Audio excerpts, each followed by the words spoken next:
नमस्कार. छायाज रेसिपीजमध्ये आज आपण पारंपरिक तसंच इन्स्टंट असे दोन्ही पद्धतीने घावणे कसे बनवायचे ते पाहणार आहोत. याचबरोबर पारंपरिक अशी खोबऱ्याची चटणीसुद्धा बनवणार आहोत. तुम्ही पाहू शकता अगदी पांढरे शुभ्र मऊ लुसलुशीत असे घावणे या रेसिपीने तयार होतात. तर लगेचच बनवायला सुरुवात करूया. इथे आता मी 1 कप तांदूळ घेतलेत. तर तुम्ही वाटीने मोजत असाल तर घरातल्या कुठल्याही एका वाटीने तुम्ही तांदूळ मोजून घ्या. म्हणजे मग पाण्याचं प्रमाणसुद्धा आपल्याला त्या वाटीनेच मोजून घेता येतं. तर आता इथे मी 1 कप तांदूळ घेतलेत. हे तांदूळ जुने घ्यायचेत, म्हणजे ज्याचा भात मोकळा होतो असे तांदूळ घ्यायचेत. तर इथे मी रेशनचे तांदूळ वापरलेत. रेशनचे तांदूळ जुने असतात म्हणून मी ते घेतले. आता हे तांदूळ स्वच्छ 2 ते 3 वेळा धुवून घ्यायचे आणि नंतर पाणी घालून हे 4 ते 5 तास भिजत ठेवायचे आहेत. जर तुमच्याकडे वेळ नसेल तर तुम्ही गरम पाण्यामध्ये 1 तास हे तांदूळ भिजत ठेवले तरी चालेल, किंवा मग जर तुम्हाला सकाळी घावणे करायचे आहेत तर तुम्ही हे रात्रभर भिजवून सकाळी त्याचे घावणे बनवू शकता. तर हे पहा, मी हे 4 ते 5 तास भिजवून घेतलेत आणि हाताने सुद्धा तुटतायत, असे हे अगदी सॉफ्ट झालेत. आता हे तांदूळ आपल्याला वाटून घ्यायचे आहेत. तर हे वाटण्यासाठी मी हे तांदूळ मिक्सरच्या भांड्यामध्ये काढून घेतलेत. पाणी याच्यातलं काढून टाकलं आहे आणि फक्त तांदूळ घेतलेत. आता यामध्ये पाणी घालायचं आहे. तर इथे मी ज्या कपाने तांदूळ मोजून घेतले होते त्याच कपाने यामध्ये अर्धा कप पाणी घालते.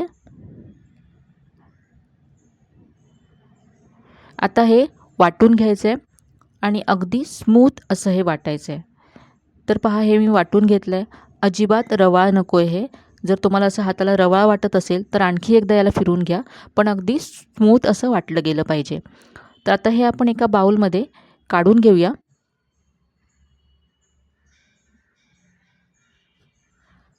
आता हे घट्ट आहे. मी तुम्हाला याची कन्सिस्टन्सी आता दाखवते. तर हे आता पहा, इतपत घट्ट आहे. तर आता यामध्ये पाणी घालून याला आपल्याला पातळ करायचं आहे.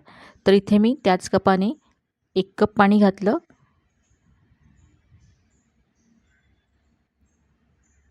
आणखी 1 कप पाणी घालते. तर आतापर्यंत यामध्ये आपण 2.5 कप पाणी घातलं. सुरुवातीला वाटताना अर्धा कप घातलं आणि आता 2 कप असं 2.5 कप पाणी मी यामध्ये घातलं. तर आता हे अगदी परफेक्ट आहे. जसं ताक असतं त्याप्रमाणे हे करून घ्यायचं आहे आपल्याला. तशीच याची कन्सिस्टन्सी हवी आपल्याला. तर आता यामध्ये मीठ घालायचं आहे. तर थोडंसं कमीच मीठ यामध्ये घालायचं आहे. मी फक्त पाव चमचा मीठ घातलं आहे. मीठ मिक्स करून घेऊया आणि आता लगेचच याचे घावणे आपण बनवू शकतो. पण मी हे झाकून ठेवते बाजूला आणि तोपर्यंत आपण घावण्याबरोबर खाण्यासाठी चटणी बनवून घेऊया. तर चटणीसाठी इथे मी साहित्य घेतलं आहे. अर्धी वाटी खोबरं घेतलं आहे ओलं, हिरवी मिरची घेतली आहे, 1 चमचा भाजलेली चण्याची डाळ घेतली आहे, चवीप्रमाणे मीठ, कोथिंबीर आणि थोडंसं आलं आणि लसणाच्या 2 पाकळ्या घेतल्यात. तर हे सगळं मिक्सरच्या भांड्यामध्ये काढून घ्यायचं आहे आणि नंतर पाणी घालून याची चटणी वाटून घ्यायची आहे. तर गरजेप्रमाणे पाणी घालायचं आणि ही चटणी वाटून घ्यायची. तर इथे मी चटणी वाटून घेतली. आता ही चटणी बाउलमध्ये काढून घेऊया आणि आता या चटणीवरती फोडणी घालूया. तर यासाठी इथे मी 1 चमचा तेल गरम करून घेतलं. तेल गरम झाल्यानंतर अर्धा चमचा मोहरी घालायची आहे. मोहरी मस्त तडतडली की यामध्ये कढीपत्त्याची पानं घालायची आहेत.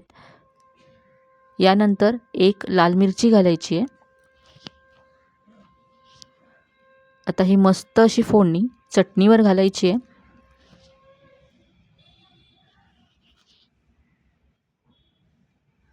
ही आपली पारंपरिक खोबऱ्याची चटणी तयार आहे. घावण्याबरोबर ही चटणी खूपच अप्रतिम लागते. तर आता चटणी तयार आहे. आता आपण घावणे बनवूया. तर इथे जे पीठ आपण झाकून ठेवलं होतं ते पाहूया. तर आता लगेचच याचे आपण घावणे बनवणार आहोत. घावणे बनवताना लक्षात ठेवा, प्रत्येक वेळेस हे पीठ असं तळापासून ढवळून मगच घालायचं आहे, कारण हे तांदळाचं पीठ आहे तर ते खाली बसतं. त्यामुळे प्रत्येक वेळेला पीठ ढवळूनच घालायचं आहे. इथे आता पॅन किंवा डोसा तवा असेल तो अगदी चांगला गरम करून घ्यायचा. नंतर थोडंसं तेल लावून घ्यायचं. फक्त तेलाने मी थोडंसं ग्रीस करून घेते पहा. तवा अगदी मस्त गरम हवा. गॅसची फ्लेम मीडियम केली आहे मी. आणि आता चमच्याने आधी कडेला आणि मग सेंटरला असं घालून घ्यायचं आहे पीठ. पहा मस्त अशी जाळी आली आहे. पॅन किंवा तवा गरम असला चांगला तरच अशी जाळी येऊ शकते. आता याच्यावरती झाकण ठेवायचं आहे आणि हा भाजून घ्यायचा आहे. फक्त एखादा मिनिट इथे झाकण आपल्याला ठेवायचं आहे. साधारण 1-1.5 मिनिट झालं आहे. झाकण काढूया आणि झाकण काढल्यानंतर याला असंच पुन्हा 1 मिनिट भाजून घेऊया.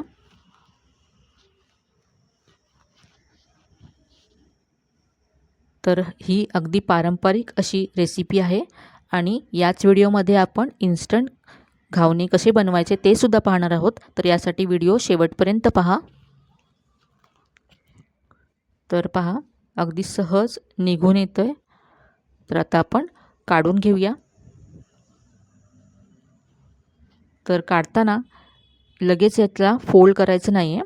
तर अशी एखादी चाळण घ्यायची आणि त्याच्यावरती ठेवायचा आणि 2 मिनटं याला थंड होऊन द्यायची वरची बाजू. लगेचच जर तुम्ही फोल्ड केलं तर याचे लेयर्स एकमेकांना चिटकतात. म्हणून थोडंसं थंड करून घ्यायचं आणि नंतरच याची घडी घालायची. तर पहा मी याला थंड करून घेतलं थोडंसं. आता याला फोल्ड करूया. पाहू शकता इथे घावन तयार आहे. आणखी एक करून घेऊया. तेल लावून घेतलं थोडंसं, पीठ घातलं आणि झाकण ठेवून मी याला 1 मिनटं भाजून घेतलं. काढून घेऊया. तर हे दुसरंसुद्धा घावन तयार आहे. थोडंसं थंड करून फोल्ड करून घ्यायचं आहे. रेशनच्या तांदळापासून पहा अगदी मस्त पांढरे शुभ्र असे घावणे तयार होतात. अगदी मऊ लुसलुशीत. तर हे आपले पारंपरिक पद्धतीने घावणे तयार आहेत. आता आपण इन्स्टंट घावणे कशी तयार करायचे ते पाहूया. तर इथे पहा मी एक बाउल घेतला आहे. यामध्ये 1 वाटी किंवा 1 कप तांदळाचं पीठ घ्यायचं आहे. तर रेडीमेड जे मार्केटमध्ये मिळतं ते सुद्धा तुम्ही घेऊ शकता किंवा घरी दळलेलं पीठसुद्धा वापरू शकता. आता यामध्ये 1 मोठा चमचा रवा घालायचा आहे.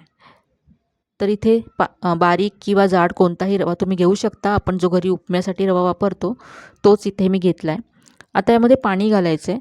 तर ज्या कपाने मी पीठ मोजून घेतलं त्याच कपाने इथे मी 2 कप पाणी घालते.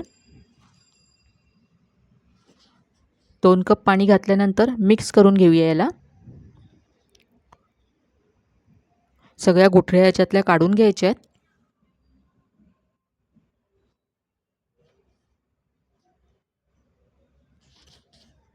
हे असं व्यवस्थित मी मिक्स करून घेतलं. तर यामध्ये आणखी पाणी लागेल. तर इथे मी आणखी 1 कप घेतला आहे. यातलं थोडं थोडं पाणी घालत जाऊया आपण.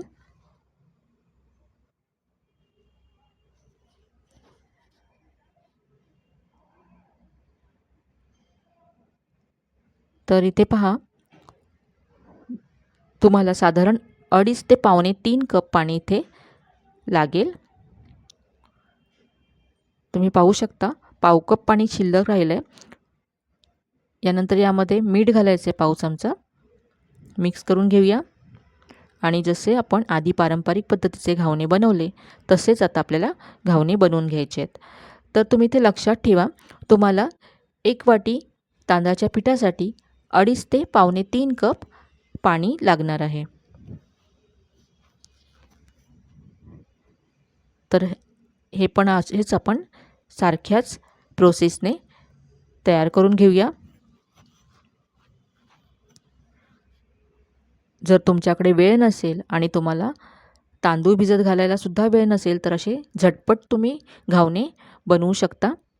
तांदळाचं पीठ घरी तर उपलब्ध असतं. तर तुम्ही त्यामध्ये रवा घालून अगदी 5 मिनिटामध्ये असे घावणे तयार करू शकता.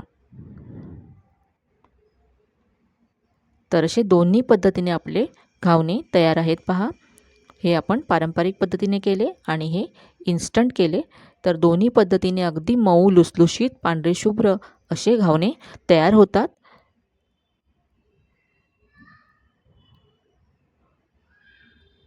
चटणीबरोबर तुम्ही हे सर्व करू शकता. पहा, जवळून तुम्ही पाहू शकता अगदी मस्त जाळी आली याला आणि अगदी पांढरे शुभ्र आहेत. तुमच्याकडे वेळ नसेल तर असे इन्स्टंटसुद्धा तुम्ही बनवू शकता.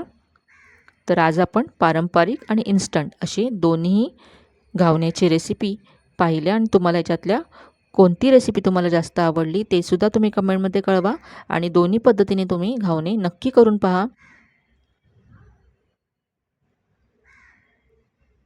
तर आजची ही रेसिपी तुम्हाला कशी वाटली कमेंटमध्ये नक्की कळवा. रेसिपी जर आवडली असेल तर व्हिडिओला जास्तीत जास्त लाईक करा, शेअर करा. चॅनलवर नवीन असाल तर चॅनलला सबस्क्राईब करायला विसरू नका. तर मग पुन्हा भेटूया अशाच छान छान आणि नवीन नवीन रेसिपीसह. तोपर्यंत धन्यवाद.